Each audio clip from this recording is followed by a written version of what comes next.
Chers téléspectateurs de la télévision rwandaise, bienvenue dans cette émission spéciale, troisième sommet sur l'investissement en Afrique qui se passe ici à la Kigali Convention Center à Kigali, au pays de Mille Collines. Dans cette émission spéciale, à la présentation, vous êtes avec moi, Eddy Sabiti, et j'ai le plaisir et l'honneur d'accueillir Monsieur Charlie Facheux. Il est vice-président en charge des opérations et des projets de conservation de la nature à la Wildlife Foundation, et c'était un plaisir de vous avoir sur ce studio. Bienvenue, Monsieur Charlie. Merci. Et je pense que je ne me suis pas trompé par rapport à la présentation. C'est bien Charlie Facheux, c'est également bien African Wildlife Foundation. D'accord. Alors, Monsieur Charlie, nous sommes ici à Kigali dans cette émission spéciale et en marge de ce troisième sommet, je le disais tout à l'heure, de l'investissement sur le continent africain. Quelqu'un se poserait la question aujourd'hui, est-ce que ce continent africain qui est en train d'avancer à une vitesse de croisière par rapport au projet de développement dans tous les secteurs, votre boulot, c'est par rapport à la nature et à sa protection. Vous pensez que cette vitesse de croisière ne peut pas aussi être un point qui puisse aussi porter atteinte à cette nature que nous aimons tous? Merci Eddy. Vous avez bien fait de dire effectivement que le continent africain avance très vite. Il avance même plus vite que tous les autres continents. Et il est important de savoir effectivement que l'environnement fait partie des moteurs, des éléments qui font avancer le continent africain. Et c'est la raison pour laquelle African Wildlife Foundation est présent dans ce genre de sommet, pour toujours rappeler effectivement que la source de la durabilité, c'est la nature, c'est l'environnement. Nous sommes dans ce fameux pays qui est le pays des Mille Collines. Où est-ce que nous prenons de l'eau? Où est-ce que nous assurons effectivement que les populations auront de façon durable des sources d'énergie? C'est dans la nature, c'est dans l'environnement. Donc il est important que l'environnement ait sa place. Et c'est ce que dit toujours, c'est ce que nous disons à AWF, l'environnement doit avancer au même rythme que le développement. Nous sommes ensemble, nous devons cohabiter et non simplement être en compétition. D'accord, on comprend bien cette position qui est la vôtre par rapport aussi à cette nature qui est un moteur par rapport aussi à la vie de tous les jours.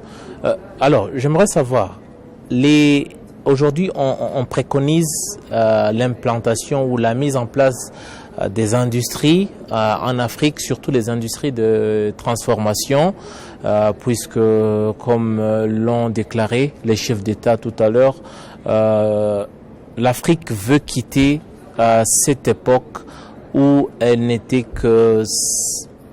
faisait qu'envoyer les matières premières pour ensuite recevoir les produits finis à un coût élevé. Alors, ces industries que l'on préconise d'implanter ici sur le continent, quel est aujourd'hui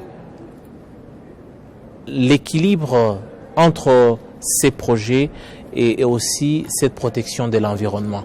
Comment est-ce que cet équilibre est créé ou devrait être créé? Merci, ça c'est une question très fondamentale. Et je pense qu'il est bon de rappeler que investir est une très bonne chose en Afrique. Nous avons besoin d'investissement, nous avons besoin que le continent avance. Mais également, à côté de l'investissement, nous avons l'environnement, nous avons la faune sauvage, nous avons la flore, qui sont les éléments intégraux de cet équilibre-là. Et nous disons que chaque chose doit avoir sa place. S'il faut développer l'industrie, il faut qu'elle ne soit pas uniquement au détriment des conditions de durabilité qui sont l'environnement. Donc l'équilibre se situe au niveau de comment identifier de façon durable la place qu'il faut pour chaque chose. Je prends un exemple simple. Si nous voulons par exemple construire une autoroute, nous voulons construire une grande route, on a peut-être besoin qu'elle passe dans une forêt, mais cette route va bénéficier à tout le monde. Nous ne pouvons pas dire ne pas construire la route. Mais nous allons dire, s'il faut construire la route, voici les éléments qui sont importants de prendre en compte. Et c'est ça la différence. Nous nous disons, et même s'il faut construire la route, il faut s'assurer effectivement qu'elle ne passe pas, par exemple, au travers d'un corridor d'une espèce, par exemple. Parce que la route, on peut la construire dans différents endroits.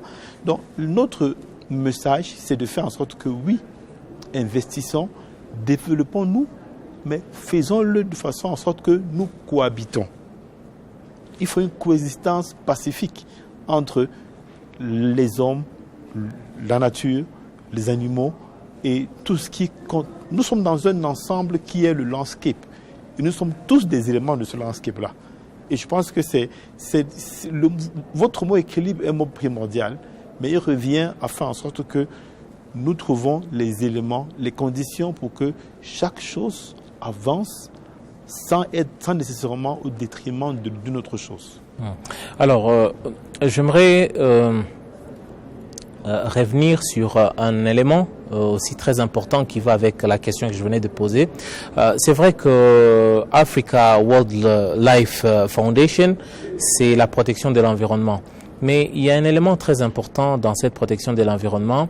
Il y a le secteur touristique. Aujourd'hui, tout à l'heure je disais, aujourd'hui on préconise la mise en place des industries pour aussi accroître notre économie, mais le tourisme aussi s'est avéré être un élément fondamental dans la croissance économique de certains pays. Nous avons l'exemple du Kenya, nous avons l'exemple d'autres pays, mais du Rwanda, particulièrement ici au Rwanda, le secteur touristique est en train d'être un poumon pour ce pays et pour son économie.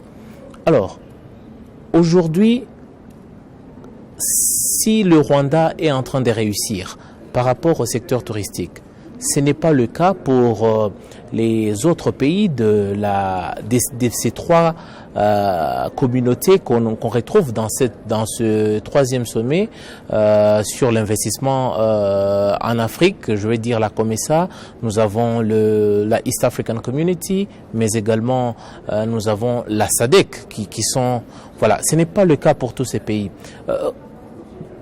Selon vous, qu'est-ce qui bloque pour que ces pays de la région comprennent l'importance primordiale du développement du secteur touristique pour être aussi un élément parmi tant d'autres dans la croissance économique de ces pays?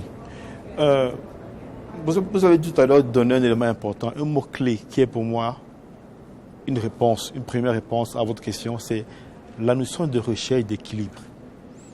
Il est important que quand on se développe, on le fasse de façon équilibrée. Et c'est cet équilibre-là qui fait en sorte que tous les éléments sont durables dans le temps. Certains pays ont pris ça en considération et ont tenu compte dans leurs projets de développement de faire en sorte que l'environnement, le tourisme, soient des piliers qui avancent avec les autres. Et je pense que c'est le cas de la plupart des pays. Mais il faut quand même également noter que depuis à peu près 2-3 ans, le secteur touristique a légèrement plombé. On espère qu'il va rebondir assez rapidement et nous savons tous pourquoi. Et je pense également qu'un des pays comme le Rwanda, c'est un pays qui également su anticiper sur la notion de sécurité. Parce qu'il faut aussi comprendre que évidemment, les touristes vont là, ils se sentent en sécurité. Donc je pense que si tous les autres pays investissent également dans ce domaine-là, faut en sorte que leur progrès soit équilibré et qu'il n'y ait pas de conflit, mais qu'il y ait plutôt coexistence entre croissance et environnement. Je pense que le secteur touristique va très rapidement redevenir un vecteur assez important. Alors aujourd'hui, vous avez bien cité le mot sécurité, mais ça va de pair avec la paix.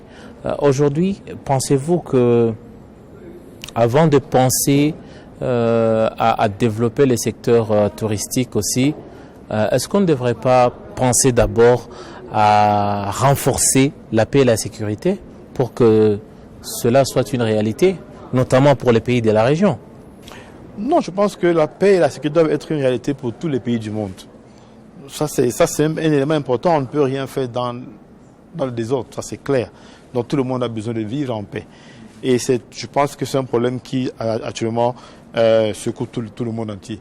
Mais comme vous dites, les pays qui ont pour source de revenus importante le tourisme doivent faire beaucoup plus d'efforts que d'autres. Et je pense que c'est ça qui est assez important de comprendre. On voit ce qui se passe dans d'autres continents. Et ces pays mettent beaucoup d'efforts. Et je pense qu'il est aussi important que nos pays le fassons de même. Mais évidemment, je dis que c'est un problème qui est un problème, ce n'est pas seulement de nos pays, c'est un problème mondial. Et je pense qu'il est important que la solution trouvée, ce sera bien pour tout le monde. Tout le monde veut vivre dans la paix. Voilà, j'aimerais peut-être poser une question, qui revient aussi dans les esprits des gens. Nous avons notamment ce qui concerne l'Afrique centrale, le bassin du Congo, qui est aujourd'hui, après l'Amazonie, le deuxième poumon du monde. Toute la planète Terre a les yeux rivés sur le bassin du Congo, son exploitation et surtout toutes les activités qui s'y passent. Est-ce qu'aujourd'hui, quelqu'un se dirait, est-ce que les pays de la sous-région qui touchent au bassin du Congo, qui sont vraiment dans la zone même du bassin du Congo, font-ils, selon vous, bon usage ou comment est-ce que vous appréciez leur exploitation ou leur manière de gérer cette manne? Très bonne question, parce qu'étant concerné, étant originaire d'un pays de bassin du Congo, je dirais oui et non, mais la bonne réponse serait ça dépend. Déjà, pour votre information, du 21 au 26 novembre, ici à Kigali, se tiendra une importante réunion sur le bassin du Congo.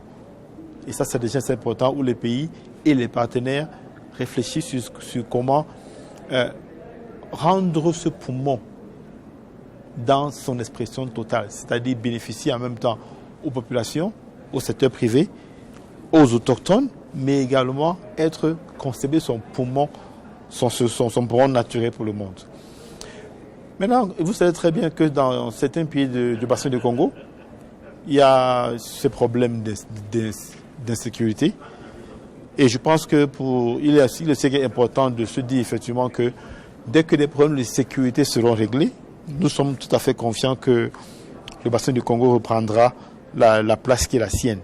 Mais je suis d'accord avec vous que beaucoup reste encore à faire dans le bassin du Congo. Beaucoup reste à faire, surtout au niveau de l'application des lois qui ont été prises en place. Il y a de très bonnes lois, mais il faut que ces lois soient appliquées. Je prends deux exemples, par exemple, l'exemple au niveau du trafic de la faune et l'exemple au niveau du bois. Je pense que c'est deux exemples qui sont parlants, qui font en sorte que si les lois sont appliquées, effectivement, on serait rassuré effectivement que le bassin du Congo a encore un très bel avenir devant. Voilà, justement, vous avez parlé des partenaires et d'autres aussi. Il y a toute une planète qui a les yeux rivés, comme je l'ai dit tout à l'heure. Est-ce que pensez-vous que les pays de la région ont une mainmise totale sur la gestion de ce bassin du Congo? Parce que certaines langues n'hésitent pas, en tout cas, à dire que nos pays ne sont pas maîtres de leur région. Bon, je ne peux pas parler pour ces langues-là. Tout ce que je dis, c'est que les pays sont indépendants et AWF a la chance d'être né au même moment que ces pays, durant les années 1961. Et tout récemment, nous avons décidé d'avoir une politique de communication assez importante. Parce que nous pensons effectivement qu'il est temps pour que les pays soient au courant, au fait de cette manne qui leur a été donnée. Nous avons tout un département de communication, nous avons tout un nouveau bureau, le bureau du président, qui s'occupe de rencontrer et de discuter avec les autorités. Et nous pensons que c'est comme ça que le message va passer. Maintenant, le niveau d'indépendance ou de non-indépendance, ça dépend à quel niveau on se met, mais nous savons tous que nos pays sont indépendants et que les ressources sont les leurs. Évidemment, il y a des ressources qui sont mondiales. Quand on a un site, un patrimoine mondial, il est pour tout le monde. C'est le cas de Virunga. Je pense que les gorilles maintenant n'appartiennent plus seulement au Rwanda, ils appartiennent à toute la région. À toute la région, à tout le monde entier. Donc, il y a des ressources qui sont comme ça, des ressources mondiales, même si elles sont situées dans un pays. Et je pense que le message, c'est de faire en sorte justement qu'on trouve l'équilibre. On revient encore à ce mot, ce très beau mot dont j'emprunte. On trouve l'équilibre pour que on avance en tenant compte que ces ressources-là, qui n'existent que dans notre environnement, perdurent. Et c'est pour ça que AWF, dans sa mission, nous disons travailler avec les peuples africains pour que la faune et les terres perdurent, pour que nos enfants et nos petits-enfants puissent en jouir. Et c'est ça qui est très important.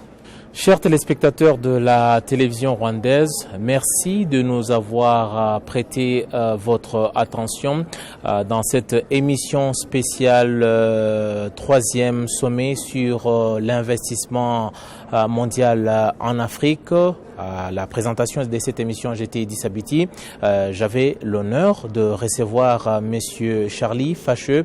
Il est vice-président en charge des opérations et des projets de la protection de l'environnement à la Africa Wildlife Foundation. Et c'est toujours un plaisir d'être avec vous. À la prochaine.